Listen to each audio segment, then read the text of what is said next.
Hello everyone, welcome back to my channel IT core. अपनी alpha English course की journey को continue करते हैं और एक्सिलरी वर्ब से लेकर एक नया चैप्टर इसमें ऐड ऑन करते हैं।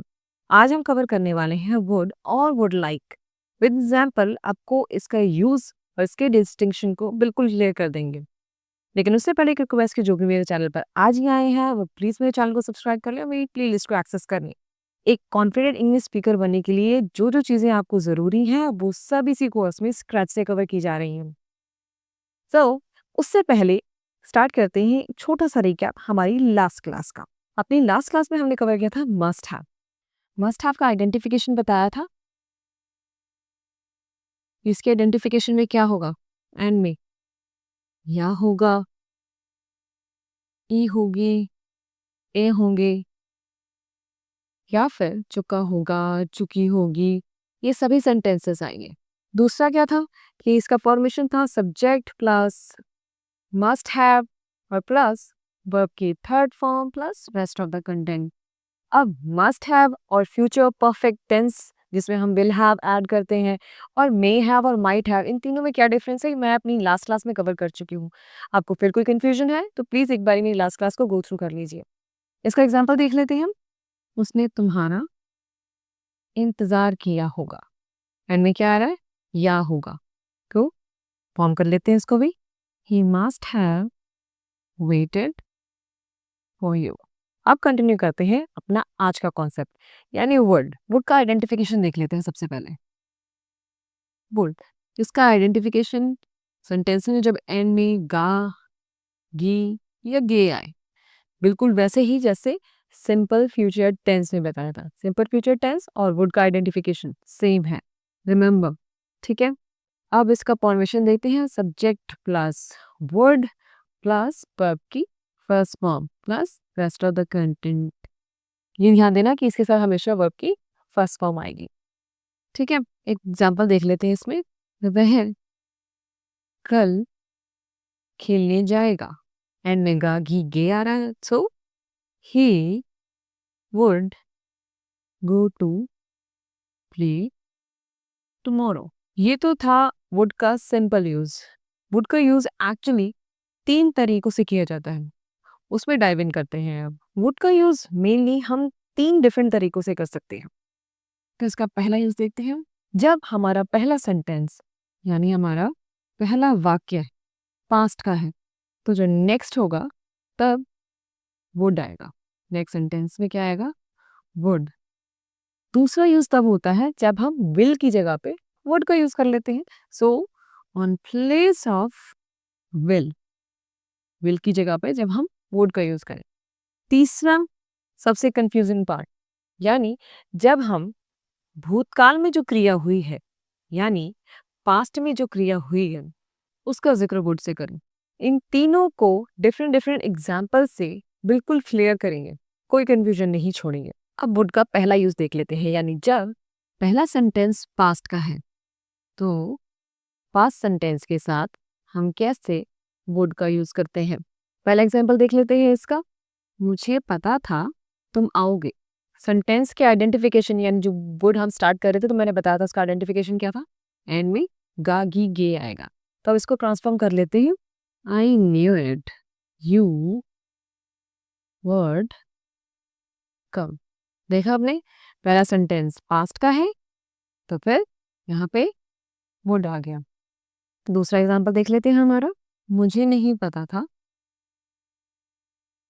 वह इतना स्वार्थी होगा। I had never thought he would be so selfish. ऐसे भी देखिए, पहला सेंटेंस पास्ट का है तो दूसरे में क्या यूज किया हमने? वुड। और वुड के साथ क्या आया? वर्ब की फर्स्ट फॉर्म और इसके साथ कम। दूसरा वुड का यूज जब हम विल की जगह पे वुड का यूज कर लेते हैं, यानी कि सेकेंड यूज वुड का on the place of will. इसका एग्जांपल देख लेते हैं। वह हमें कभी धोखा नहीं देगा। तो इसको ट्रांसफॉर्म कर लेते हैं। ही वुड नेवर डिसीव अस। इसमें अगर आप विल का यूज करेंगे तब भी ये रॉन्ग नहीं है। तभी मैंने कहा कि विल की जगह पे आप वुड का यूज़ कर सकते हैं। अगर इसमें आप विल यूज़ करेंगे, ये तब भी सेम सेंटेंस रहेगा। कोई डिफरेंस नहीं है वुड और विल में। दूसरा एग्जांपल भी देख लेते हैं इसका। तुम्हें ये घर अच्छा लगेगा। You would like this house. Same, इसमें भी आप विल का यूज़ कर सकते हैं, कोई इश्यू नहीं है। लेकिन विल की जगह पे आप वुड का यूज़ भी कर सकते हैं। सिर्फ इसी सेंस में मैं आपको ये क्लियर करना चाहती थी पॉइंट। अब हमारा तीसरा पॉइंट यानी वुड का तीसरा यूज़ जो कंफ्यूजिंग पार्ट है। अब वुड का तीसरा यूज़ यानी भूतकाल की कोई क्रिया जो लगातार होती थी यानी पास्ट में कंटिन्यूस होती थी या फिर अक्सर होती थी यानी ज़्यादातर होती थी। इसको एग्जांपल से डिकोड करते हैं। जब मैं स्कूल में था तो खेलों में रुचि रखता था। इसको ट्रांसफॉर्म करते हैं। When I was in school, I would take much interest in sports. Would के थर्ड यूज में आप कंफ्यूज मत होना, क्योंकि मैंने आइडेंटिफिकेशन में ये बताया था कि गा गी गे आएगा यानी फ्यूचर से रिलेटेड होती हैं ये चीज़ें। मैं जाऊंगा, मैं हंसूंगा, वो मेरे घर आएंगे, हम वहाँ खेलने जाएंगे। तो फिर इस सेंटेंस में या इस सेंस में किस तरीके से हमने वुड का यूज़ किया?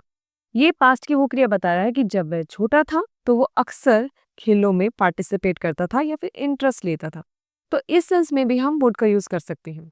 अगर इस सेंस में आपको वुड का यूज़ कंफ्यूजिंग लगता है तो वुड की जगह पे आप यूज्ड टू का भी यूज़ कर सकते हैं। इसके साथ भी वर्ब की फर्स्ट फॉर्म आती है।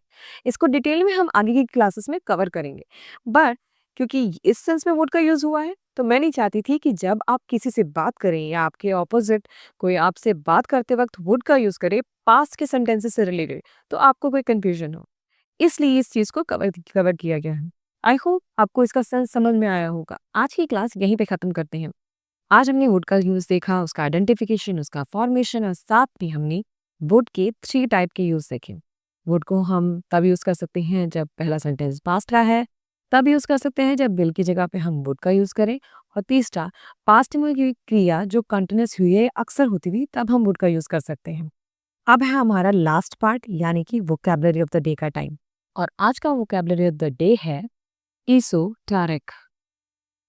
ईसोटेरिक का मतलब है कोई चीज जो गुप्त है या फिर रहस्यमय है।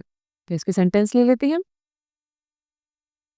हमारे वेदों में गुप्त ज्ञान है जिसे कुछ विद्वान ही समझ सके। इसको ट्रांसफॉर्म कर लेते हैं। At our Vedas contained esoteric knowledge that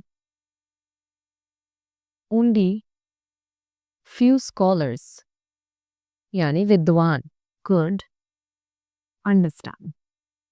I hope अब आपको ईसोटेरिक को यूज करने में कोई दिक्कत नहीं आएगी। आज की क्लास यहीं पे खत्म होती है।